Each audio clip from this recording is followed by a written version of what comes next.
Hey everybody, it's Brendan! And it's Chris!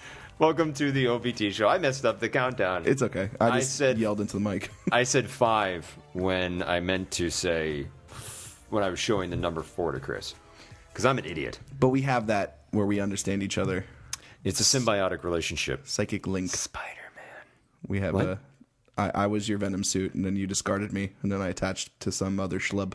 And then that made me sad. I know. But it's okay. We're still talking to each other. Yay! Big news. You can hear me okay, right? I feel like I'm not... hear you. I'm always confused. Turn up your headset, maybe. It's probably... Let me just see if that works a little bit better. A bit better. I can hear you better. Very well. Oh, there we go. Pro tip, volume on your headset's important during recording. When it's down, you can't hear yourself that well. Yeah, you started turning your mic up, and I was like, wait a second, I can hear you just fine. I'm like, I'm all the so way you're at like, the oh, top. let me turn it down. Now I'm like, I need to turn myself down. I'm too loud. But a little peek behind the curtain. A little peek behind the curtain. How dumb I am at technology. Big news this weekend. Listen, I don't care that other websites and podcasts may have talked about this film Angrily pointing. before it came out because they have access. Well, guess what? We're normal blue-collar workers in the podcasting world. We don't have fancy access to premieres. We don't get screeners beforehand. Sometimes I get screeners beforehand. Don't derail me. We are hardworking American men that pay money to sit with the common people and enjoy a communal experience, which we did this weekend when we saw X-Men Days of Future Past. So you're getting it now and deal with it. Yeah. I don't know why I'm so angry. It's just like, I was thinking about it in my head. I was like, you are really selling this. I'm selling this hardcore. Because to be fair, it doesn't happen often when the stars align that we're able to see a movie in the same weekend. We try to, but you sometimes go to like really late premieres on a Thursday night, and I'm in bed by the time you're seeing it, and then I don't get to it. But then, as friends do, we don't spoil it. We don't spoil it, right? And then I do make every effort to go see it, maybe even on a weeknight when I'm sleepy. I go. You force yourself. When I force myself to go. So why don't we do it this way? Since it's a very complicated plot, let's sort of go from... What? This Time isn't travel? complicated. Time travel? This is as straightforward as it gets. It's maybe... I think that for me to digest it a little bit better and for us to have a conversation about it, let's just start from the beginning and then go through it. We'll talk about the story and then jump in with our opinions where we get to. And I'm going to paint broad strokes. I don't want to go into every minutia thing, that bit of information, but the broad strokes of the beginning are apocalyptic future. The one question I had right off the bat is, what was that kid with the light and he shines it down on the X and he starts shifting the sand? Was that supposed to imply that was the X mansion that was destroyed? Wait, when? In the very beginning part of the film. I think so, when yeah. Professor Xavier's doing his apocalyptic world speech. I believe so. I believe it was just like, hey, guess what? Shit's going to go bad. Okay. Even though you could tell shit was already bad, yeah. It went bad for everybody. It went bad for everybody. Including our favorite superheroes. I know. Well, I wouldn't really. No, they're not your favorites. It's like, that's not some really people's favorite superheroes. Some people's favorite superheroes. And so you start at the beginning. You see a lot of players. You see Warpath. You see Kitty Pryde, Colossus, Bishop, Blink. I want to say Sunspot, but I don't think it is Was that Sunspot? I think so. I think that was Sunspot. They didn't really name him. Didn't name him. And who else? Iceman. Iceman was there as well. Professor X. We say Colossus. Yep. Storm. She's there. Yeah. She gets off the plane. And they come up with this plot where they have to go back in time to 1978, I believe, where Mystique kills Bolivar Trask, the creator of Sentinels, to stop these super crazy, intense Sentinels that are adaptable, that are killing mutants and humans alike. It looks very much like the Holocaust, the concentration camps. That imagery was very much in your face. Yes. What were your initial thoughts at this beginning point of the film? Oh, I liked it. I liked that it was very, very fast paced and it didn't pull any punches as far as how they were going to treat time travel. Right. Spoiler alert, that we're going to talk about a lot of stuff that happens in the movie. Yeah. How when they used Kitty Pryde's power to communicate with Bishop, back in time, and then essentially let him know this site that they're conducting their operations with the few remaining X-Men. It's going to be compromised at this time, and this is what's going to happen. So that way they won't use it, at that time. They'll get out a day early or something like that. Right. So I think that's a unique way of approaching time travel. Some people believe that time travel creates separate universes. They were very, very specific that it does not happen. I liked it. I read some commentary. I had conversations with a few other friends of mine that saw it, particularly Travis Claus. Shout out Travis. Shout out. Who was very upset with that you had all these. You've never done that noise before. No.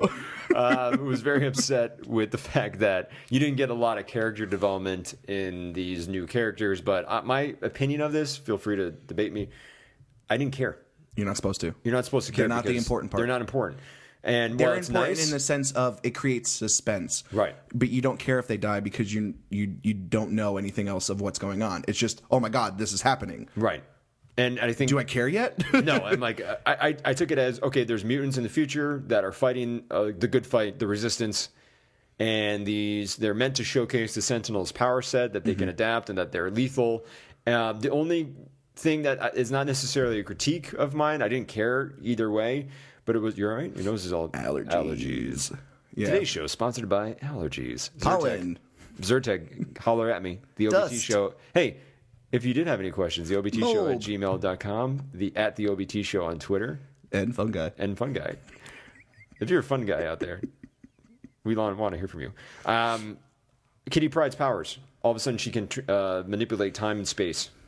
Yeah. Which never was mentioned in any of the Bryan Singer films. Yeah. Which wasn't clearly defined as to why she could in the first place. I'm going to go out on a limb and say that she developed her powers over time like certain people in comic books have been able to do. They develop more in-depth abilities after understanding their powers. Right. And the only bit of... And Whedon actually...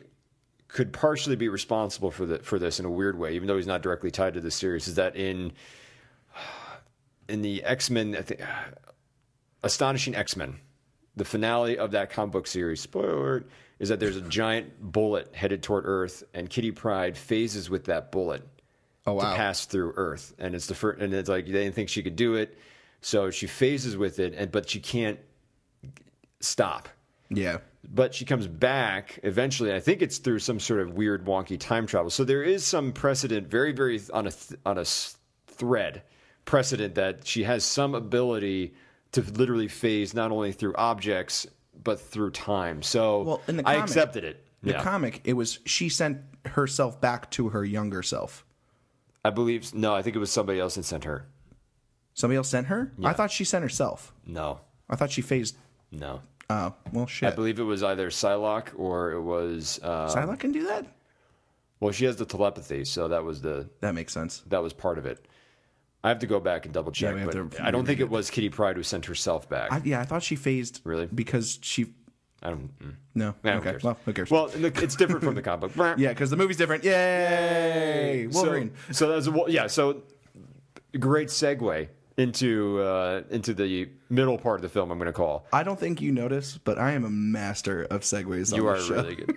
And then when you're not, you go, hey, did you hear? The Wolverine is the central character. Wolverine is the main guy. He shows up in the 70s. They do some, obligatory Wolverine-ish stuff with the claws and with the other things. You get to where you finally meet Quicksilver, a much maligned character leading up to this film because of how he looked. And he looked kind of stupid, to be quite honest. It looked a little silly. Well, it makes sense in the era. Yes. And it makes sense for the character. I loved Quicksilver. Well, I mean, usually Quicksilver's a little bit closer cropped with the hair. He's arrogant. He's in the 70s, so hello, people had long hair. And he's younger. Back He's then. a teenager. Yeah, it kind of fits. It kind of fits. Rebellious. Yes. He stole stuff. I liked it. Did you like him? I loved it. I thought it was he awesome. stole the show. His part was the best part. He should have been more heavily used throughout the movie. That was a misstep. The scene with the music in the kitchen of the Pentagon was awesome, where he's slowing down and running and then just realigning everybody's bullets. That was hilarious. Now, that's the only problem that I have with that. Really? if he is moving that fast, the music doesn't move that fast. The sound doesn't travel that fast unless he's sitting there and spinning the audio to play that fast on his little Walkman. But let's make a conclusion that he rigged up a machine to speed it up faster for him. yeah, it's okay. All right, so if we go with that, are you okay with it? Yeah, I'm okay with that. Made it up. Okay. I like that part a lot. I thought it was cute. It wasn't too cutesy. It was cute. It was funny. It added some levity to the movie. Up until that point, you needed that break, in my opinion, from the despotic future that was set as the beginning. Are you checking the fact checker 5000? Yeah, I'm just trying to find it. It's just the few remaining X-Men, and I can't remember who it was then. I don't remember. I don't think that's all right. Someone else does it. Someone else does it. That at least gets us. Yes. Right. All right. So we don't know who, but at least thank you, Wikipedia. I like that part. I thought it was funny. There's an off comment that a lot of people are buzzing about on the interweb about the amazing off comment, which I think my mom know a guy that could do that. Yeah. Speaking of manipulating metal, because as we've said before, because of all the fun licensing that's involved with all the various movie companies, Marvel, in a dumbass move, doesn't own mutants or the term mutants, so they can't say it. They have to call them miracles or acts of science. Yes. Whereas Fox owns the term mutant and can do storylines where people are born with their powers.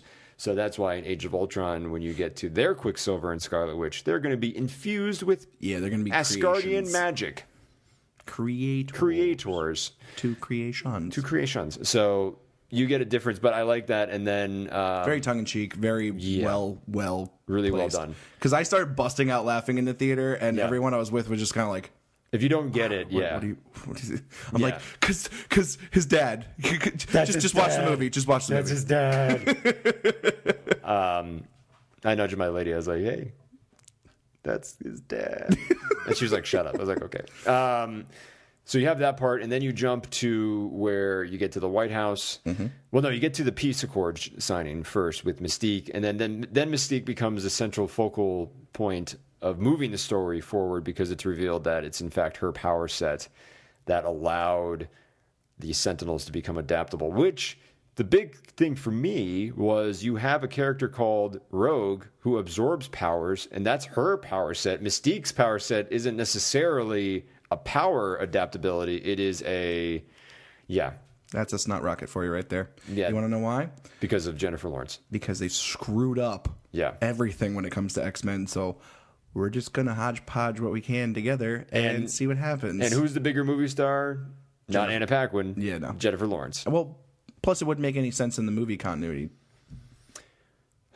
Well, they unless they wanted to do 3 timelines. Because was Rogue depowered in The Last Stand?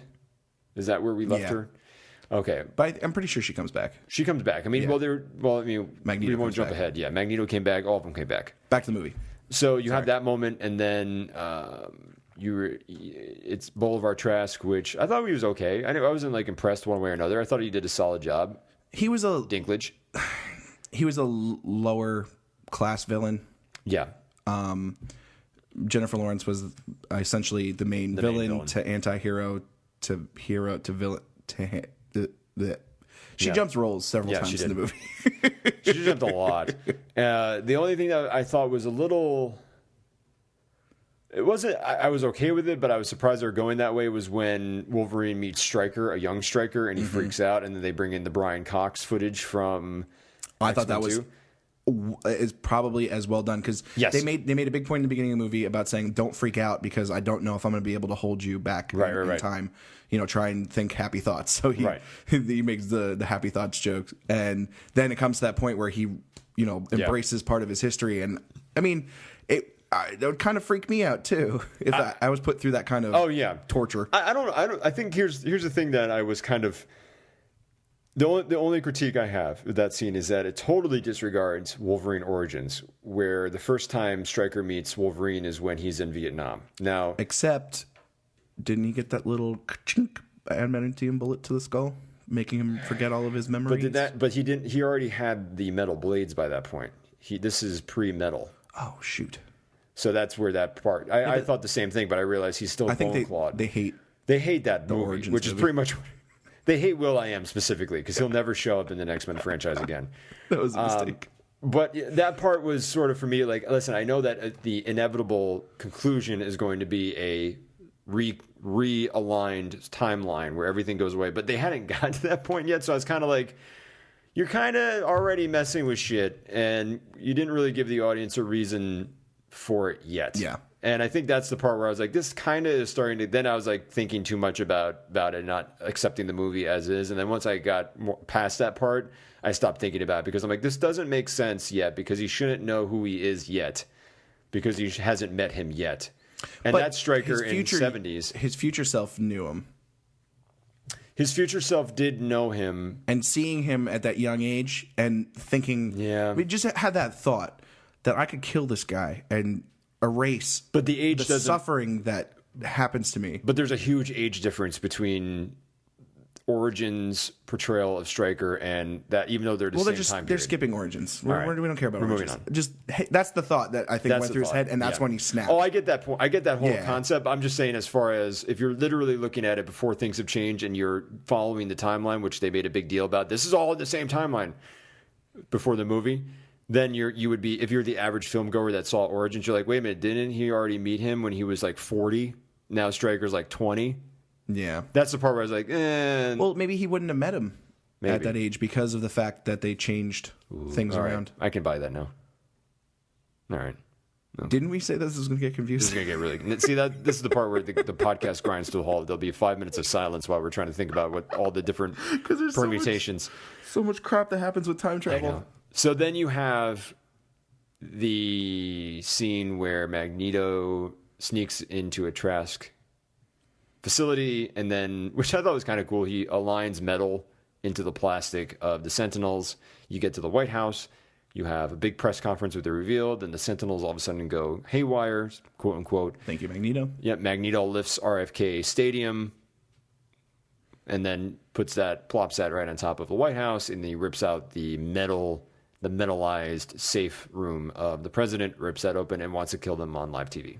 And during this entire process, you keep getting glimpses into the future of what's going on. And at this point, you start to care because you've actually had a time to see these guys on screen as you know, oh, I remember these X-Men from, X-Men 1, 2, and 3. And now, this impending doom is coming their way. And seeing, old Magneto and old Professor X working together, hits right in the feels. That was cool. Yeah.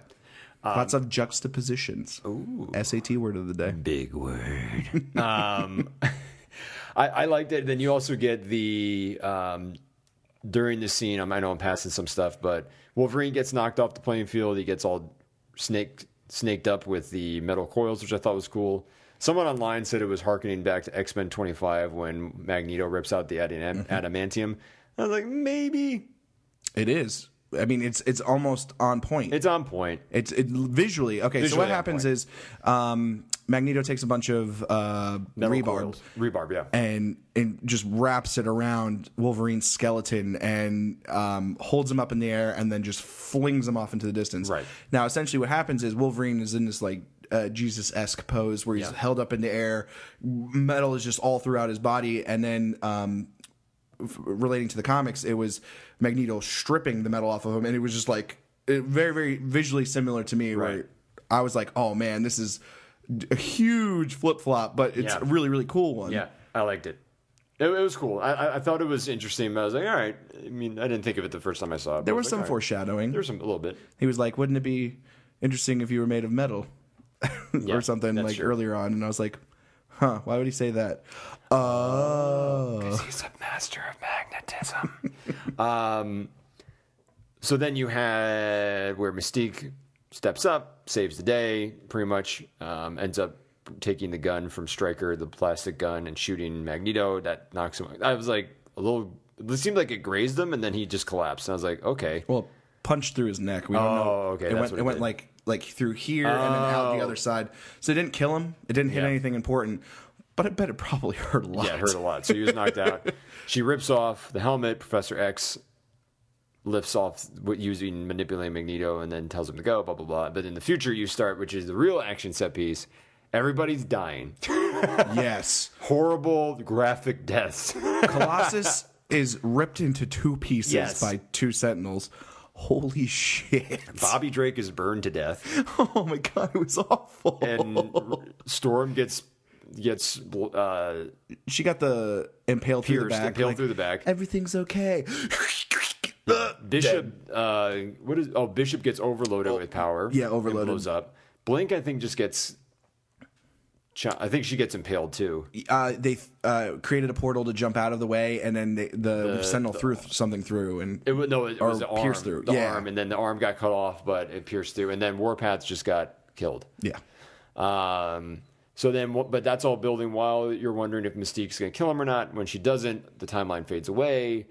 Everyone disappears. Everyone disappears, but the building didn't disappear. That's the key part to that too. Yeah, I think that's interesting. Building didn't disappear. And then you have the ending of, where's Wolverine? And then he wakes up, and it's the same music that he heard when he was in the 70s, so he thinks something went wrong. But then he opens up the door, and he's back in the X-Mansion, and there's Kelsey Grammer's Beast. It's making one-line appearance, which is that was pretty funny. And then there's Storm, and then there is Colossus and Kitty Pryde doing a class thing, and then Anna Paquin's Rogue shows up finally, and then gives a little nod, and then Bobby Drake shows up, and they're gonna have some sex. That's why I inferred that from. Yeah, they're definitely gonna do it. They're gonna do it.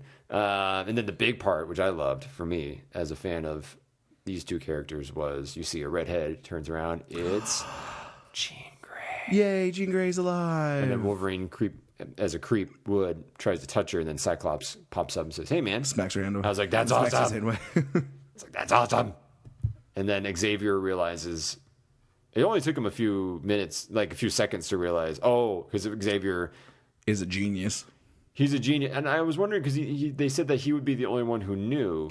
Except since he had direct contact with them, and I'm assuming that whenever happened in the past and Logan met up with him again, he had the realization, he might not remember. Whoever I was talking to before isn't there anymore. Right. So Wolverine's the only one that remembers the future, but Professor X remembers that past, getting to stop the future.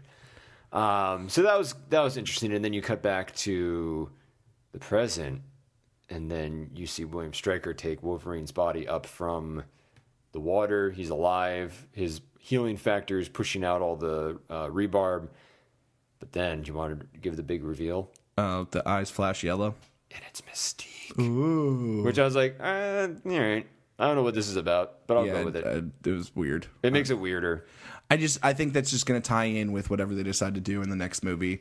Dun dun dun. X-Men Apocalypse. Which they teased. They teased at the end. And basically that, I think, is the story that Professor X tells Magneto is the Apocalypse story. Because the Apocalypse... so they're using the younger cast for the next movie. So X-Men Apocalypse is going to be the younger cast, or I'm assuming the 80s, maybe the 90s. I thought they were going to still do a mix. It's going to be a very, very small mix. Okay. So I know Hugh Jackman's definitely on board. I don't know who else is. I haven't heard any, unless they're going to make some other old people look young. Yeah, I know. But so I think that's what when he goes, hold on, let me tell you, about what has happened in the past, 30, 40, 50 years. Right. And catches him up. I think that's what he's going to tell him about. He's going to tell him about Apocalypse. Well, I think if the story, well, yeah, you're right. They're going to have Wolverine start being experimented on, then that will change the dynamic of X-Men, of that historical context, because maybe it's the X-Men that break out Wolverine from the military instead of Wolverine just killing everybody, because that's a much darker origin story than probably a PG-13 film wants it to be. So I could see the X-Men breaking him out and then using him to help stop Apocalypse, which makes the most sense, but they'll probably go in a different direction. Yeah. So do you understand why I said that it looked like the director was giving us the big fuck you as you were leaving the theater? Was that at the end when the credits popped up? No. That was right at the end of the movie, the whole Jennifer Lawrence crap. Which crap? When they're pulling Wolverine out of the water and she's posing as Stryker. I was literally just sitting there going like... Why? But why is that a big FU? I don't know, because I felt like they've already screwed up X-Men as much as they possibly can over the past how many years? Right. Since when did the first one come out? 2000, 2001? 2002? Okay. So it's been... No, 2000. I'm sorry. X-Men came out in 2000. It's been 14 years that they've been screwing up the continuity and timeline for the sake of the movies. And this was just a little extra. Hey, guess what? We're gonna change a lot more stuff because we can. Yeah, They already drove home the point that it's a new story. right. They didn't need to add the little extra unless it's super important to the next movie. It might. Yeah, I agree. They didn't need to do that. I think the one that obviously and deservedly so got the most treatment of redo was X3, The Last Stand. Thank God that movie is gone now. It is written out of canon, which is awesome universe because everybody's alive. But it does, and somebody made a good point online too. It does change because I think they're going to do a Wolverine 2. It does change though the ending of Wolverine 1, which I didn't even remember, because the ending of Wolverine 1 is he's overcome his feelings for Jean because she's dead, and now is setting himself on a righteous path. So if he doesn't have that to center himself anymore because Jean is alive, what does that do for the sequel? Because that was the whole point, where he's going to go out and do good because he's finally over Jean. I guess he could continue to do good, but that kind of destroys the whole emotional conceit at the end of that first Wolverine. Well, you're not talking about the Wolverine origins, right? You're talking I'm talking about the Wolverine. The Wolverine, yeah, right? Okay. I don't think they really took that into account. I don't think they did either. Yeah, which is fine because it needs to be its own movie. Maybe they'll do a different Wolverine story. They might, but they'll have to. I don't want it to be anything about Jean Grey. That shouldn't have been the big selling point for the second movie. No, I don't think it should be either. I'm just saying that where you are emotionally and with the character is gone. Where you were at the end of that film, you can't go back there because you retconned that moment. There was better love stories with Wolverine that they could have done. They could have done right. The Wolverine movie or Wolverine movie. He has a rich history. Yeah, not just with Jean Grey, but with other women. So maybe they'll tell one of those stories, which I'm fine with. I just think as far as it was a little, I guess it's more awkward than it is completely destroying, breaking the film. So it's just, I guess it's going to be. What? All right, this is making your brain hurt. Here we go. So whatever the next Wolverine movie, yeah, if it's not post continuity, like future, right, where we're all caught up and everybody's still alive, is it going to be past stuff that happened that's new? It could be completely new stuff that catches us up to the Wolverine we saw at the end of Days of Future Past, like something that is new that they haven't told. Well, then you have or a reimagining of a story. Well, then you got to hope that Hugh Jackman's genes and or plastic surgery can continue to keep up with it, because if they do that, he's getting old. He's getting old, but it's going to be like when James Bond films had Roger Moore playing James Bond when he was 70, and it was here's this old man flirting with an 18-year-old girl, and it's disgusting, and you couldn't believe that he could actually do the things that he was doing because it was a clear and obvious stunt double. I don't want that to happen. I would almost rather say go ahead and take it from Days of Future Past and do one final Logan story with Hugh Jackman, and then put that version of Wolverine to bed and bring in somebody new. And then start off with those 80s stories, and then that makes more sense when you see a younger looking Wolverine. Because even in those stories in the 70s in the past and Days of Future Past, I was like, Wolverine's fucking old. Granted, in the comics, he's been around for a while, but even just Hugh Jackman looked old. I still think I think it's more important if they focus on telling a story that is in the middle. We'll say. Okay, I think that's. I would agree with that. Not at the end of Days of Future Past where we saw him, or in the past, just somewhere in the middle that fills the gap. I'm okay with that. My preference of the rewriting of the timeline or the history. I would be okay either way. My preference, as long as he looks good, right? As long as he looks good. But my preference would be let Hugh Jackman do one more in that moment after he leaves the X-Mansion. Everybody's happy. Let him have like one last battle with Sabretooth and then hype it up that way, and then he retires on screen. All right. That's what I wanted. Maybe they can do Old Man Logan. Oh, that'd be awesome. That would just mess with people's head. And they don't have access to all the characters that they would need either. That's true. Well, we also forgot to mention the most important thing is post end of the credits, we got a very awesome glimpse of the future baddie. And Sovereigner. Apocalypse. Yes. Which we'll probably end up seeing Apocalypse and the Four Horsemen, hopefully. Yep. Which we'll not see Angel. Maybe a new Angel. A new Angel. In this continuity. That'll be fine. And I think there was slight foreshadowing even before the trailer. We did not see Magneto with the corrected storyline. No, we did not. Not yet. And comic continuity for Age of Apocalypse, it was Charles is the one that his son went back in time and I think accidentally ended up killing. No, his son didn't go back in time. His son murdered him in current time. And then Bishop came back from the future to try and stop it. Yeah, but didn't it erase his son? Because everybody, it was Professor X and his son both No, it did disappeared. not erase his son. Didn't he? I thought it did. When he died, they both disappeared. Yeah. Wait a minute. No, No. I thought he went back in time to kill Magneto, and he fucked up. Hold on. I need to reread. It's been a long time. Did he go back? The 90s were a long time ago. Yes. He went to try and kill... Legion in current continuity tried to kill... In current continuity was 1999, 2000. Yeah. Tried to kill Magneto, ended up killing Xavier. Yeah. Bishop comes back in time to prevent that. Yeah.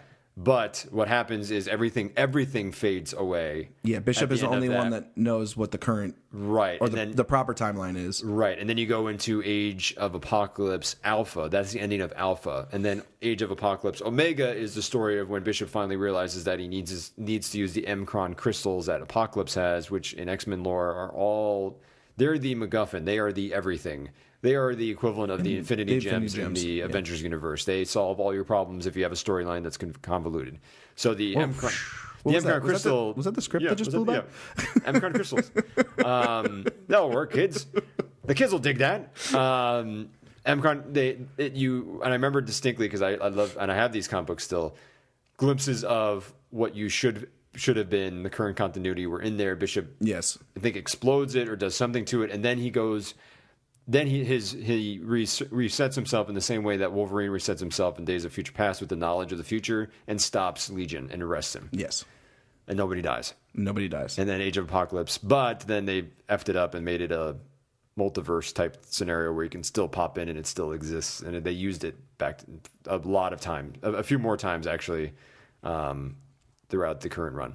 Yeah, I'm thinking they're using it as an exit for Magneto. Yeah. To kill off Magneto. Michael Fassbender. No. Ian McKellen? Yeah. But I mean, Michael Fassbender essentially has to die. Right. In that storyline if it's going to be a flip-flop. Mm-hmm. So, I don't know. I think it'll be good. So I just think that since we didn't see him, right, there should have been some shot of him. There should have been something because he was very important in the future stuff. Why have we not seen him at all? Right. Unless he's still super evil and just floating off in the distance, but you still should have fucking seen him. If I can get a little bit of Asteroid M, I'll be so happy. Just a pinch. I just want a little bit of Asteroid M action. You got to see fucking Scott Summers, who was still the worst pair of sunglasses. He could re-die, and I would be okay with that. But we didn't get to see Magneto in the future, so that's why I want. And he has a terrible pair of sunglasses. That gave me the idea that okay, so instead of killing Professor X, they're going to be killing Magneto. Maybe. So let's recap. What was your overall review on a scale of 1 being Cyclops is alive and happy, and 10 being that he's a charred husk burned to death? Where would you put? That's not fair. Because that means I want to rate it better. But I'm forcing you to kill Cyclops. I'm gonna give it an 8. So you've beheaded Cyclops and have his head on a pole. I think with the comedy and the action combined together in a very, very, very convoluted but nicely wrapped up movie, it should get an 8. It could have gotten a little bit better. There's certain tweaks, but an 8 I think is justified. I'm gonna give it a 7. A 7. A 7. I think it was very solid. I think it took what was a very complicated storyline, even though it was only 2 comic books at the time, 2 books worth, very complicated story, and condensed it to make it easier to understand and digest. I liked it. The other thing I'll knock off is some of the weird continuity stuff was still, for me as a comic book fan, I couldn't disassociate it from what I was watching on film. But in general, I did enjoy it. So I'm going to give it a 7. But you are including bonus points for killing off The Last Stand. Yes, I am. That's 7 including? I gave it the bonus. I mean... All right, you convinced me to make it an 8. That's a solid point right there. That's an 8 then. They crapped out an entire movie. That's true. They went... Didn't happen. And then they looked down on it and said, "You're done," and flushed it down the toilet. Let's real quick some other Marvel news. Yeah, this pod's big. It's a big ass pod than we normally do. But well, you take this. breaking news. Edgar Wright has left his production of AntMan. I know. I tried to do it really professional. Right. You did a good job. It sounded a little echoey, so that's why I was like, right. I'm going to go for it. You just got to go with it. I'm just going to go for it. I know you sent that to me and you wrote, what? Yeah, he left under creative differences. There's not been a whole lot that's been talked about. I know that Joss Whedon tweeted a picture of him holding a Cornetto? Yeah, Cornetto. Ice cream. Yeah, and based off of his trilogy for Shaun of the Dead, Hot Fuzz, and At World's End. Yep, those are the three. Yeah. Okay. So, I mean, something bad happened. Well, you know, he to also make him not want to stay because he was the one Scott that Pilgrim versus the World, right? Yeah. Okay. Who cares about that? Actually, Well, no, I mean, but that's a superhero-ish film. Yeah. But I mean, he's the one. He's the reason that this movie is happening. If you could solely attribute an Ant-Man movie to happening, he fought the hardest for it. He was working on it since 2006. Yes. The script. He came in. He had test footage. Yeah. They showed it at a Comic-Con. Everyone was freaking the fuck out. And then all the Marvel movies really started to take off. So they're like, all right, we need to take him seriously. And for him to bounce out of the project, that's kind of a big deal. Well, I think, and I was listening to Kevin Smith on the Hollywood Babylon podcast, and I agree with him. And he basically said that he has such a distinctive voice as a filmmaker that if you're not in line with what Marvel wants you to do, then you're probably out of luck. They're not looking for creativity. That's very true. All of it seems very, and no disrespect to any of the directors, I think, but Jon Favreau, having had the first crack at it, they all feel like I could walk into any of these films and say, oh, Jon Favreau did this. There's no real distinction or hallmark to any of the directors that are here beyond they're shepherding a film dictated by the headquarters of Marvel. And there are no particular calling cards in these films. And I think Edgar Wright's personality and directorial style lend itself to particular nods, like the cornetto, the style of film, the type of film he does, the shots he does. You know you're watching an Edgar Wright film. I could see them getting to the point where they're about to go shoot and they realize that he's making an Edgar Wright Presents as opposed to Marvel Presents. Okay. At the same time, if you're that passionate for something, you make compromises. And if you make the right compromises, I see Marvel looking the other way. But and maybe they tried. I think to have it go to where it went this long, they probably did give him. And I'm saying this, and I don't necessarily like. None of us know. We don't know, and I also don't like scenes. buying into a production company's way of things. I'd rather take the artistic standpoint of the director. But I just feel that given the time and where they were, it was sort of piss or get off the pot time with this movie, and they have to say get off the pot because we can't do it the way that you are insisting on doing it or the way that you are presenting it. And I'm sure he didn't want to hear their notes either. He seems like a guy that has a clear vision. And he's a very talented dude. All of his films are awesome. I'm sure he was like, I've done this and been successful. You're not going to tell me how to make my own film. So I could probably see a little bit of both. Yeah, he probably walked off. And then also the guy who was doing Daredevil. Which we can't remember his name. I can't remember his name. Also walked off. That one also got a little bit less fanfare than Edgar Wright, obviously, because it's not as huge of a project. But still pretty it picked big up deal. a good person because the person they picked up also was involved with Heroes, I think. So Yeah. it's not as though that one I'm not as concerned about. But the guy who was kicked Who's off, filling in for Ant-Man? Because They don't know yet. They haven't announced it, but they said they have it. They said they have a person. They just haven't announced yet. Yeah. But the guy who was shepherding the Daredevil series was also going to be working on a comic book series or another TV series for Marvel. So they were wondering how he was going to be able to do both. Now you know he's dropping the Daredevil on Netflix. So, but they are going to go into production with the first two scripts he wrote. Yeah. So that's cool. I mean, he'll at least It's just kind of shocking. Yeah. I sent you a message just to be like, what the hell's going on with Marvel? I think we're pretty happy so far about how far they've come along. I don't want to see them fall off until they get to, I want Avengers 3 to happen.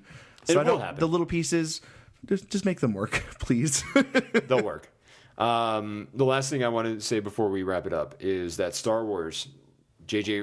Abrams. Wait, we haven't been safe this entire time. We're only going to be wrapping it up later. Now. No, we are unsafe people. Risky behavior. Go on, I'm sorry. No, that's right. J.J. Abrams announced that there's going to be a Star Wars film every year for 5 years, starting in Can you hand me that 2015. Do you want to stab yourself? I just want to insert it into my nasal cavity until it reaches my brain. So you're going to have, this is how it's going to go. You're going to have 2016 it comes out? How long do you think I'd start to cry? You're going to cry right now. So I think it's 2016 it comes out, right? Yeah, the first one. You're going to have the first chapter, Star Wars Episode 7, and then 2017 spinoff, 2018 Episode 8, 2019 spinoff, 2029. So they're going to record the first one, build all the set pieces, and do all the stuff that they want to do, and then back to back the second and third one. I think it's going to be. I'm excited. It's I guess the Peter Jackson method.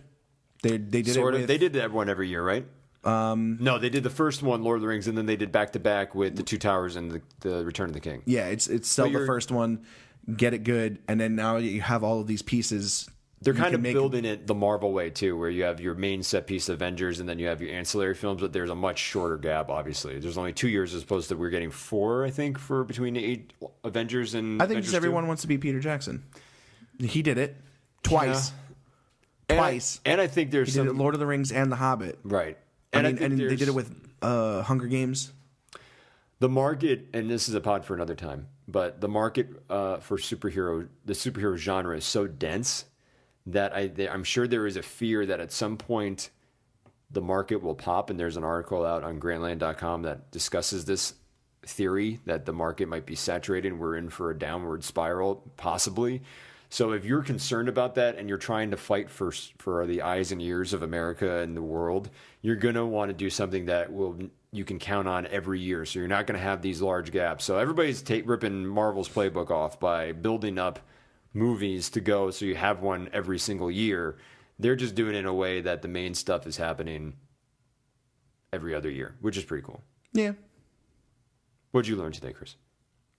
I learned that we can talk for a long time if unchecked. Yes. What did you learn today, Brendan? I learned that you hate Cyclops. I do hate Cyclops. Go fuck himself. I apologize to James Marsden on behalf of He can the hold a show. mirror and bounce his lasers right at his butthole for all I care. That might be physically impossible. I'm Brendan. I'm Chris. You can't shoot your You can do butthole it. with laser. He can do it. You're a liar. Butthole laser.